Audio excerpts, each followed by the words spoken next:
The interview was supposed to be a routine promotional stop. Instead, it became the most shocking on-air celebrity takedown in television history. What happens when Hollywood's most beloved goofball meets late-night television's biggest ego? You're about to witness the most explosive celebrity meltdown ever caught on camera. Jack Black, the man who brought US School of Rock and Tenacious D, walked into Jimmy Kimmel's studio expecting a friendly chat about his latest projects. Instead, he found himself face to face with a host who seemed determined to humiliate him on live television. By the end of this interview, security would be called, cameras would stop rolling, and one of entertainment's nicest guys would be escorted off the set. The trouble started before Jack even sat down. As he walked onto the Jimmy Kimmel Live set, waving to the audience with his trademark enthusiasm, something felt off. The usual warmth that greets A-list celebrities was noticeably absent. Jimmy barely looked up from his cards as Jack approached the desk, offering only a half-hearted handshake without the customary hug that most guests receive. "Jack Black, everyone," Jimmy announced to the audience, his tone flat and mechanical. The applause was enthusiastic, but Jimmy's introduction lacked the energy he typically brought to welcoming major stars. Jack, ever the professional, flashed his million-dollar smile and settled into the guest chair, seemingly unaware of the storm brewing beside him.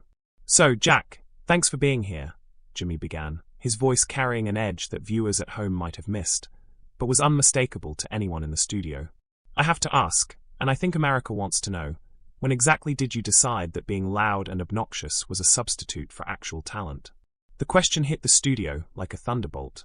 The audience fell silent, unsure if this was some kind of elaborate bit, or if their host had just delivered a genuine insult to one of Hollywood's most likable stars. Jack's smile faltered for just a moment before he let out a nervous laugh. "Wow, Jimmy. Starting strong tonight," Jack replied, trying to maintain his composure. "I mean, I've been loud and obnoxious since I was 12, so I guess the talent part came later. You'd have to ask my fans about that one." But Jimmy wasn't backing down. He leaned forward in his chair, his eyes narrowing as he pressed on. "Your fans, right? Tell me about your fans, Jack. Are they mostly children who don't know any better, or adults who never grew up?" The studio audience began to shift uncomfortably in their seats.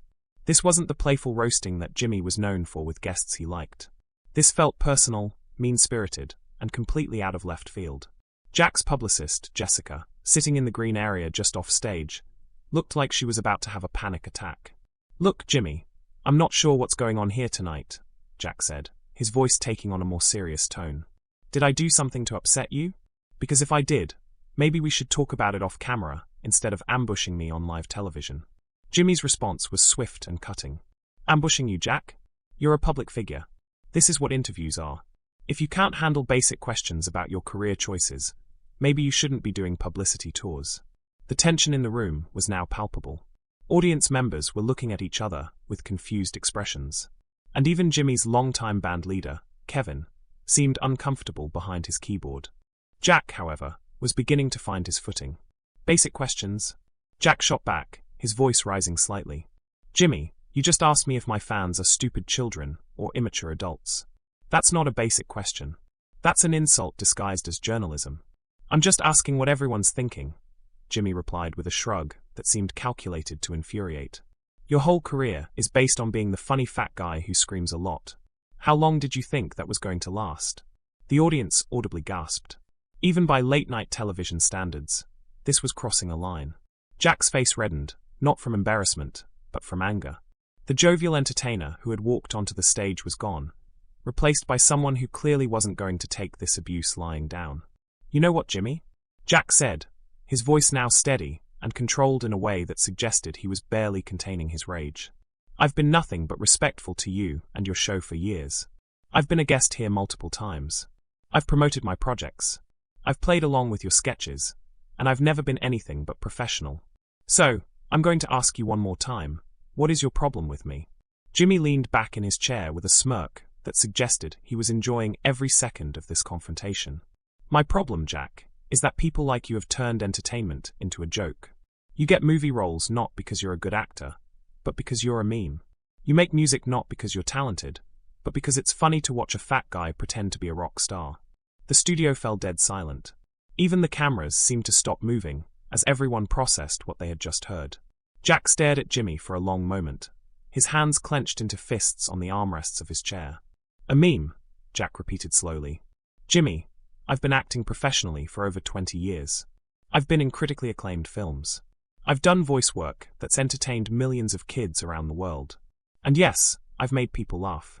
That's my job. That's what I love doing. He paused, his gaze unwavering. And you're sitting here telling me that's worthless? I'm telling you that it's not real talent, Jimmy fired back. Anyone can be loud and weird. It takes actual skill to do what real entertainers do. Real entertainers, Jack said, his voice dripping with disdain. You mean like talk show hosts who make millions asking softball questions to celebrities, hawking their latest projects? That kind of real entertainment. The audience began to murmur, sensing that this exchange was spiraling completely out of control. Jimmy's face flushed red as he realized that Jack had just turned the tables on him. At least I don't have to rely on juvenile humor and fat jokes to get laughs, Jimmy snapped back. I actually have to be clever. Clever? Jack laughed, but there was no humor in it.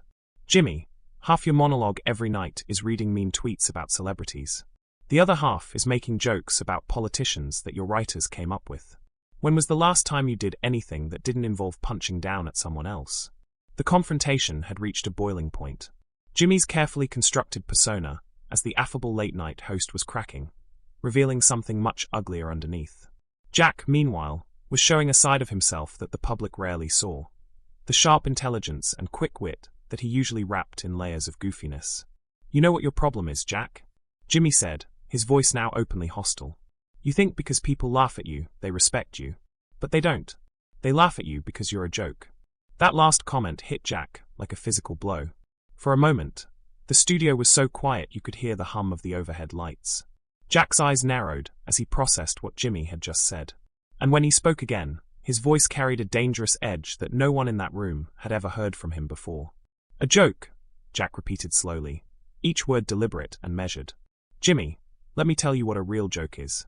A real joke is a guy who built his entire career on other people's talent, sitting behind a desk every night pretending to be funnier than the people he interviews. A real joke is someone who peaked as the sidekick on a radio show and somehow convinced the network to give him his own program. The audience was now completely silent, hanging on every word of this unexpected verbal warfare. Jimmy's face had gone from red to pale, clearly not expecting Jack to come back with such venom. You want to talk about respect, Jimmy? Jack continued, his voice growing louder. I respect my craft. I respect my fans. I respect the people I work with. But you know what? I don't respect bullies. And that's exactly what you are. You sit here every night making fun of people who can't fight back. And when someone finally calls you on it, you act like they're the problem. Jimmy tried to regain control of the situation, his media training kicking in as he attempted to steer the conversation back to safer ground. Jack, I think we're getting a little off track here. Why don't we talk about your new movie? Oh no, Jack said, shaking his head firmly. You don't get to do that. You don't get to attack me for 10 minutes, and then pretend like we're just having a normal interview. You wanted to do this, Jimmy. So let's do this. Let's talk about what real entertainment looks like. Jack stood up from his chair, towering over Jimmy, who remained seated behind his desk. The power dynamic in the room had completely shifted, and everyone could feel it. You know what's funny, Jimmy? Jack continued, pacing slightly in front of the desk. I mean actually funny. Not your brand of cruelty disguised as comedy. The fact that you think you're better than me. You think because you wear a suit and sit behind that desk, you're somehow more legitimate than the guy who gets up on stage and actually entertains people. Sit down, Jack, Jimmy said, his voice tight with barely controlled anger. You're making a scene. I'm making a scene? Jack laughed. And this time there was genuine amusement in it.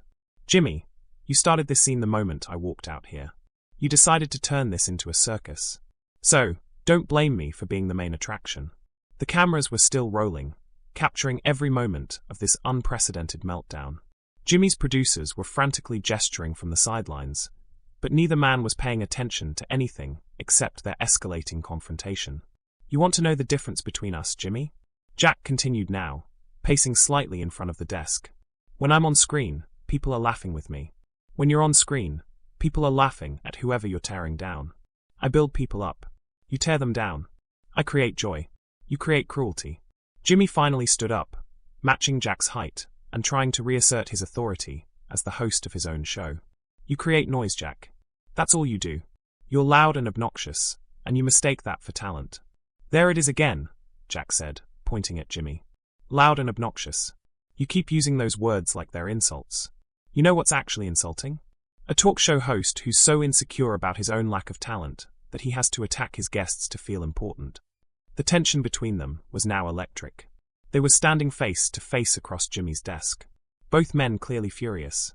Both refusing to back down. The audience was watching in stunned silence, unsure whether they were witnessing the greatest piece of unscripted television ever or a career-ending disaster for both men.